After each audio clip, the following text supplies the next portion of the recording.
Hi hello friends, ಎಲ್ಲರಿಗೂ ನಮಸ್ಕಾರ. ಸುದ್ದಿ5 YouTube ಚಾನಲ್ಗೆ ಮತ್ತೊಮ್ಮೆ ನಿಮಗೆಲ್ಲರಿಗೂ ಸ್ವಾಗತ. ಗೆಳೆಯರೇ, ನಮ್ಮ ರಾಜ್ಯ ಸರ್ಕಾರದಿಂದ ನಮ್ಮ ರಾಜ್ಯದ ರೈತರಿಗೆ ಭರ್ಜರಿ ಗುಡ್ ನ್ಯೂಸ್ಗಳು ಬಂದಿದೆ. ಹೌದು ಫ್ರೆಂಡ್ಸ್, ನಿಮ್ಮ ಹತ್ರ ಬ್ಯಾಂಕ್ ಖಾತೆ ಇದ್ರೆ ಈ ಒಂದು ವಿಡಿಯೋನ ದಯವಿಟ್ಟು ಪೂರ್ತಿಯಾಗಿ ನೋಡಿ. ನಮ್ಮ ಕೇಂದ್ರ ಸರ್ಕಾರದಿಂದ ಕೂಡ ಇವಾಗ ರೈತರಿಗೆ ಭರ್ಜರಿ ಗುಡ್ ನ್ಯೂಸ್ಗಳು ಬಂದಿದೆ ಫ್ರೆಂಡ್ಸ್. ಎಲ್ಲವನ್ನು ಕೂಡ ಈ ಒಂದು ವಿಡಿಯೋದಲ್ಲಿ ಕಂಪ್ಲೀಟ್ ಆಗಿ ನೋಡೋಣ. ಮತ್ತು ವಿಡಿಯೋನ ಸ್ಟಾರ್ಟ್ ಮಾಡೋಕ್ಕಿಂತ ಮೊದಲು ಫ್ರೀಯಾಗಿ ಸಬ್ಸ್ಕ್ರೈಬ್ ಮಾಡಿ ಸುದ್ದಿ5 ಯೂಟ್ಯೂಬ್ ಚಾನಲ್ಗೆ ಪಕ್ಕದಲ್ಲಿ ಕಾಣಿಸುವ ಬೆಲ್ ಬಟನ್ ಕ್ಲಿಕ್ ಮಾಡಿ ಆಲ್ ಎನ್ನುವ ಬಟನ್ ಒತ್ತಿ. ಇದರಿಂದ ಮುಂದೆ ನಾವು ಹಾಕುವ ಎಲ್ಲ ಹೊಸ ಹೊಸ ವಿಡಿಯೋಗಳನ್ನು ನೀವು ಮೊದಲು ನೋಡಬಹುದು ಫ್ರೆಂಡ್ಸ್. ಈ ವಿಡಿಯೋಗೆ ತಪ್ಪದೆ ಒಂದು ಲೈಕ್ ಮಾಡಿ. ಬನ್ನಿ ಗೆಳೆಯರೆ, ವಿಡಿಯೋನ ಸ್ಟಾರ್ಟ್ ಮಾಡೋಣ. ಗೆಳೆಯರೆ, ನಮಗೆಲ್ಲ ಗೊತ್ತಿರೋ ಹಾಗೆ ನಮ್ಮ ರಾಜ್ಯ ಮತ್ತು ಕೇಂದ್ರ ಸರ್ಕಾರಗಳು ರೈತರು ಬೆಳೆಯುತ್ತಿರುವ ಬೆಳೆಗಳಿಗೆ ಈಗಾಗಲೇ ಬೆಂಬಲ ಬೆಲೆಯನ್ನ ಕೊಟ್ಟು ರೈತರ ಖಾತೆಗೆ ಹಣವನ್ನು ಬಿಡುಗಡೆ ಮಾಡುತ್ತೆ. ನಮ್ಮ ರಾಜ್ಯದಲ್ಲಿ 50 ಲಕ್ಷಕ್ಕೂ ಅಧಿಕ ಜನ ರೈತರು ಈ ಒಂದು ಯೋಜನೆಗಳಲ್ಲಿ ಲಾಭವನ್ನು ಕೂಡ ಪಡೆದುಕೊಳ್ತಾ ಇದ್ದಾರೆ. ನೀವು ಕೂಡ ಅಂತಹ ಒಂದು ರೈತರಾಗಿದ್ದರೆ ನಮಗೆ ವಿಡಿಯೋಗೆ ಲೈಕ್ ಮಾಡ್ತಾ ಕಮೆಂಟ್ ಅಲ್ಲಿ ಎಸ್ ಅಂತ ತಪ್ಪದೆ ಒಂದು ಕಮೆಂಟ್ ಮಾಡಿ. ನಿಮ್ಮ ಕಮೆಂಟ್ಗಳಿಂದ ನಮಗೆ ಉತ್ತಮ ಫೀಡ್ಬ್ಯಾಕ್ ಸಿಗುತ್ತೆ ಫ್ರೆಂಡ್ಸ್.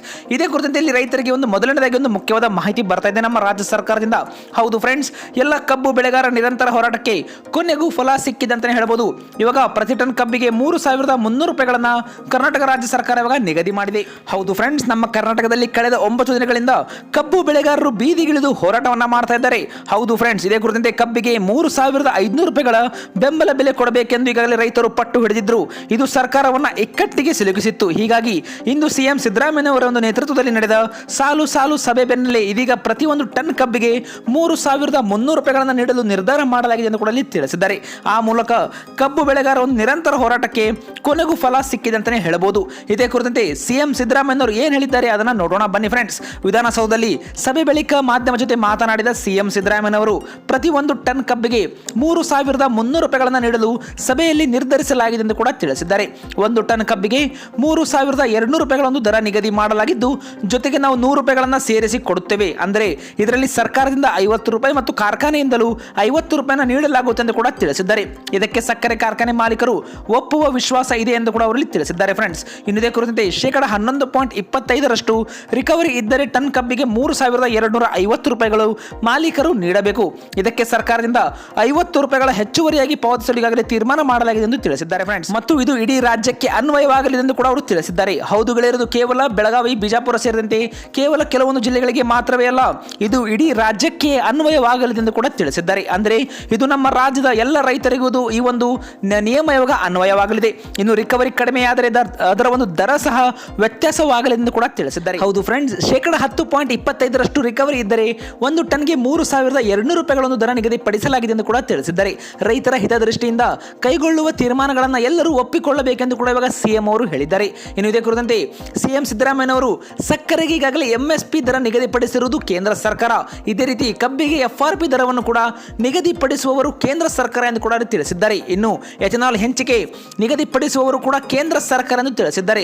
ಸಕ್ಕರೆ ರಫ್ತು ಮಿತಿ ನಿಗದಿಪಡಿಸುವವರು ಕೂಡ ಸಹ ಕೇಂದ್ರ ಸರ್ಕಾರ ಎಂದು ತಿಳಿಸಿದ್ದಾರೆ ಫ್ರೆಂಡ್ಸ್. ಇನ್ನು ರೈತರ ಹಿತದೃಷ್ಟಿಯನ್ನ ಗಮನದಲ್ಲಿಟ್ಟುಕೊಂಡು FRP ದರ ನಿಗದಿಪಡಿಸುವುದು ಕೇಂದ್ರ ಸರ್ಕಾರದ ಕೆಲಸ. ಕೇಂದ್ರ ಸರ್ಕಾರ ದಿನಾಂಕ 6/5/2025 ಕಬ್ಬಿಗೆ FRP ದರವನ್ನು ನಿಗದಿಪಡಿಸಿದೆ. ಈ ಒಂದು FRP ಯಲ್ಲಿ ಸಾಗಾಟ ಮತ್ತು ಕಟಾವು ವೆಚ್ಚ ಸಹ ಸೇರಿದೆ ಎಂದು ಕೂಡ ತಿಳಿಸಿದ್ದಾರೆ ಫ್ರೆಂಡ್ಸ್. ಸಕ್ಕರೆಯ MSP ಹೆಚ್ಚಳ ಮಾಡುವಂತೆ ನಾವು ಈ ಹಿಂದೆ ಕೇಂದ್ರ ಸರ್ಕಾರಕ್ಕೆ ಮನವಿಯನ್ನು ಕೂಡ ಸಲ್ಲಿಸಿದ್ದೇವೆ. ಆದರೆ ಕೇಂದ್ರ ಸರ್ಕಾರ ಇದುವರೆಗೂ MSP ಅನ್ನ ಹೆಚ್ಚಳ ಮಾಡಿಲ್ಲ ಎಂದು ಕೂಡ ತಿಳಿಸಿದ್ದಾರೆ. ಇನ್ನು ಕೇಂದ್ರ ಸರ್ಕಾರ ಕಬ್ಬಿಗೆ ನಿಗದಿಪಡಿಸಿರುವ FRP ವೈಜ್ಞಾನಿಕವಾಗಿಲ್ಲ. ಸಕ್ಕರೆ ಕಾರ್ಖಾನೆಗಳು ಇಳುವರಿ ರಿಕವರಿ ಕಡಿಮೆ ತೋರಿಸುತ್ತವೆ. ಇದನ್ನು ತಪ್ಪಿಸಲು ಪ್ರತಿ ಕಾರ್ಖಾನೆ ಎದುರು ಸರ್ಕಾರದ ವತಿಯಿಂದ ಪ್ರಯೋಗಾಲಯವನ್ನು ತೆರೆಯಬೇಕೆಂದು ಕೂಡ ಅವರಲ್ಲಿ ಹೇಳಿದ್ದಾರೆ. ಕೆಲವು ಕಾರ್ಖಾನೆಗಳು ಹಳೆಯ ಬಾಕಿಯನ್ನು ಉಳಿಸಿಕೊಂಡಿದ್ದು, ಇದರ ಒಂದು ಪಾವತಿಗೆ ಕೂಡ ಕ್ರಮವನ್ನು ಕೈಗೊಳ್ಳಬೇಕೆಂದು ರೈತ ಮುಖಂಡರು ಈಗಾಗಲೇ ಸರ್ಕಾರಕ್ಕೆ ಮನವಿಯನ್ನ ಮಾಡಿಕೊಂಡಿದ್ದಾರೆ. ಹೌದು ಫ್ರೆಂಡ್ಸ್, ಈಗಾಗಲೇ ಹಲವು ಒಂದು ಕಾರ್ಖಾನೆಗಳು ಹಳೆಯ ಬಾಕಿಯನ್ನು ಉಳಿಸಿಕೊಂಡಿದೆ.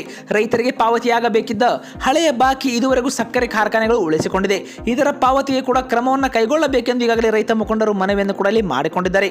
ತೂಕದಲ್ಲಿ ಮೋಸ, ರಿಕವರಿ ಕಡಿಮೆ ತೋರಿಸುವುದು ಸೇರಿದಂತೆ ಸಕ್ಕರೆ ಕಾರ್ಖಾನೆಗಳ ಕುರಿತು ಕಬ್ಬು ಬೆಳೆಗಾರರು ಇರುವ ಎಲ್ಲ ಒಂದು ಅಹವಾಲುಗಳನ್ನು ಬಗೆಹರಿಸಲಾಗುವುದೆಂದು ರೈತ ಮುಖಂಡರಿಗೆ ಈಗಾಗಲೇ ಸಿಎಂ ಸಿದ್ದರಾಮಯ್ಯ ಅವರು ತಿಳಿಸಿದ್ದಾರೆ. ಕಬ್ಬಿನ 11.25 ರಿಕವರಿಗೆ 3,250 ರೂಪಾಯಿಗಳು ಸಕ್ಕರೆ ಕಾರ್ಖಾನೆ ಪಾವತಿಸಬೇಕು. ಇದಕ್ಕೆ ಸರ್ಕಾರ ಕೂಡ 50 ರೂಪಾಯಿಗಳ ಒಂದು ಹೆಚ್ಚುವರಿಯಾಗಿ ಪಾವತಿಸಲು ನಿರ್ಧಾರ ಕೈಗೊಳ್ಳಲಾಗಿದೆ. ಇದು ಇಡೀ ರಾಜ್ಯಕ್ಕೆ ಅನ್ವಯವಾಗಲಿದೆ ಎಂದು ಕೂಡ ಇಲ್ಲಿ ಮುಖ್ಯವಾದ ಮಾಹಿತಿಯನ್ನು ಕೂಡ ಅವರು ತಿಳಿಸಿದ್ದಾರೆ. ಸಕ್ಕರೆ ಕಾರ್ಖಾನೆಗಳು ಮಾರಾಟ ಮಾಡುವ ವಿದ್ಯುತ್ ಮೇಲೆ ಪ್ರತಿ ಯೂನಿಟ್ಗೆ 60 ಪೈಸೆ ತೆರಿಗೆ ನಿಗದಿಪಡಿಸುವ ಪ್ರಸ್ತಾವನೆಯನ್ನು ಮರುಪರಿಶೀಲಿಸಬೇಕು ಎಂದು ಕಾರ್ಖಾನೆ ಮಾಲೀಕರು ಮನವಿಯನ್ನು ಮಾಡಿಕೊಂಡಿದ್ದು, ಇದು ಮರುಪರಿಶೀಲನೆ ನಡೆಸಲಾಗುವುದು ಎಂದು ಕೂಡ ಅವರಲ್ಲಿ ಹೇಳಿದ್ದಾರೆ. ಸಕ್ಕರೆ ಕಾರ್ಖಾನೆಗಳು ಎದುರಿಸುತ್ತಿರುವ ಒಂದು ಸಮಸ್ಯೆಗಳು, ಅದೇ ರೀತಿ ಕಬ್ಬು ಬೆಳೆಗಾರರು ಸಕ್ಕರೆ ಕಾರ್ಖಾನೆಗಳಿಂದ ಎದುರಿಸುತ್ತಿರುವ ಸಮಸ್ಯೆ ಕುರಿತು ಸಮಾಲೋಚನೆ ನಡೆಸಿ ಪರಿಹಾರ ಒದಗಿಸಲು ಪ್ರತ್ಯೇಕ ಸಭೆಯನ್ನ ನಡೆಸಲಾಗುವುದು ಎಂದು ಕೂಡ ಇಲ್ಲಿ ಅವರು ತಿಳಿಸಿದ್ದಾರೆ ಫ್ರೆಂಡ್ಸ್. ಇದು ಇಂದಿನ ಒಂದು ಮುಖ್ಯ ಮಾಹಿತಿಯಾಗಿತ್ತು ನಮ್ಮ ರಾಜ್ಯದ ರೈತರಿಗೆ. ಹೌದು ಫ್ರೆಂಡ್ಸ್, ಈ ಮೂಲಕ ಕಬ್ಬು ಬೆಳೆಗಾರರಿಗೆ ರಾಜ್ಯ ಸರ್ಕಾರ ಗುಡ್ ನ್ಯೂಸ್ ಅನ್ನ ನೀಡಿದೆ. ಫ್ರೆಂಡ್ಸ್, ಇವಾಗ ಇದೇ ಕುರಿತು ನಿಮ್ಮ ಒಂದು ಅನಿಸಿಕೆ ನೀವು ನಿಮಗೆ ಕಮೆಂಟ್ ಮೂಲಕ ಕಮೆಂಟ್ ಮಾಡಿ. ನಮ್ಮ ರಾಜ್ಯ ಸರ್ಕಾರ ನೀಡುತ್ತಾ ಇರುವ ಈ ಒಂದು ಬೆಲೆ ರೈತರಿಗೆ ಎಷ್ಟು ಒಂದು ಮುಖ್ಯವಾಗಿದೆ, ನಿಮ್ಮ ಒಂದು ಅನಿಸಿಕೆ ಏನು ತಪ್ಪದೆ ನಮಗೆ ಕಮೆಂಟ್ ಮಾಡಿ. ಅಥವಾ ನಿಮ್ಮ ಹತ್ತಿರ ಏನಾದರೂ ಬೇರೆ ಸಲಹೆಗಳಿದ್ರು ಕೂಡ ನೀವು ನಮಗೆ ಕಮೆಂಟ್ ಬಾಕ್ಸ್ ನಲ್ಲಿ ತಿಳಿಸಬಹುದು. ನಿಮ್ಮ ಕಮೆಂಟ್ ಗಳಿಂದ ನಮಗೂ ಕೂಡ ಒಂದು ಉತ್ತಮ ಫೀಡ್ಬ್ಯಾಕ್ ಸಿಗುತ್ತೆ ಫ್ರೆಂಡ್ಸ್. ಇನ್ನು ಇದೇ ಒಂದು ಕಬ್ಬಿನ ಕುರಿತಂತೆ ಇವಾಗ ದಾವಣಗೆರೆಯಿಂದ ಕೂಡ ಇಲ್ಲಿ ಮುಖ್ಯವಾದ ಮಾಹಿತಿ ಬರ್ತಾ ಇದೆ. ಹೌದು ಫ್ರೆಂಡ್ಸ್, ಇದೇ ಕುರಿತಂತೆ ಇವಾಗ ಕುರುಬರು ಶಾಂತಕುಮಾರ್ ಕೂರ್ ಇವಾಗ ಆಗ್ರಹವನ್ನ ಮಾಡ್ತಾ ಇದ್ದಾರೆ. 1 ಟನ್ ಕಬ್ಬಿಗೆ 3,500 ರೂಪಾಯಿಗಳನ್ನ ಬೆಲೆ ನಿಗದಿ ಪಡಿಸಿ ಎಂದು ಕೂಡ ಅವರು ತಿಳಿಸಿದ್ದಾರೆ. ಹೌದು ಫ್ರೆಂಡ್ಸ್, ಪ್ರತಿಯೊಂದು ಟನ್ ಕಬ್ಬಿಗೆ ಬೆಲೆಗೆ ಘೋಷಣೆ ಮಾಡಿದ ಕೇಂದ್ರ ಸರ್ಕಾರ ಕೇಂದ್ರ ಸಲಹಾ ಬೆಲೆ ಅಂದ್ರೆ FRP ಅವೈಜ್ಞಾನಿಕವಾಗಿದೆ.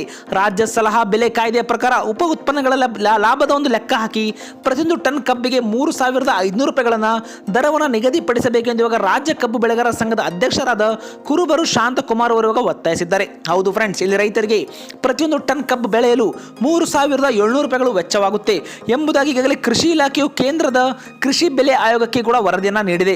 ರಾಜ್ಯ ಸರ್ಕಾರ ಸಲಹಾ ಬೆಲೆ ಅಂದ್ರೆ FRP ನಿಗದಿಪಡಿಸುವ ಕಾಯ್ದೆಯ ಒಂದು ನೆರವು ಪಡೆದು ಕಬ್ಬು ಬೆಳೆಗಾರ ಹಿತ ಕಾಪಾಡಬೇಕೆಂದು ಕೂಡ ಶುಕ್ರವಾರ ಅವರು ತಿಳಿಸಿದ್ದಾರೆ.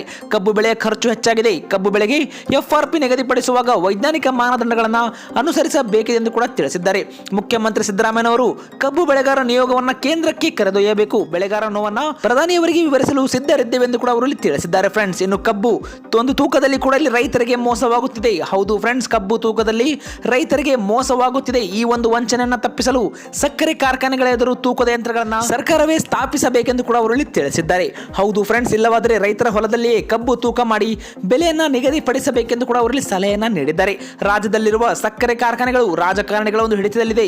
ಶಾಸಕರು, ಸಂಸದರು, ಸಚಿವರ ಒಡೆತನದ ಸಕ್ಕರೆ ಕಾರ್ಖಾನೆಗಳಲ್ಲಿ ರೈತರಿಗೆ ಅನ್ಯಾಯವಾಗುತ್ತಿದೆ ಎಂದು ಕೂಡ ಅವರಲ್ಲಿ ತಿಳಿಸಿದ್ದಾರೆ.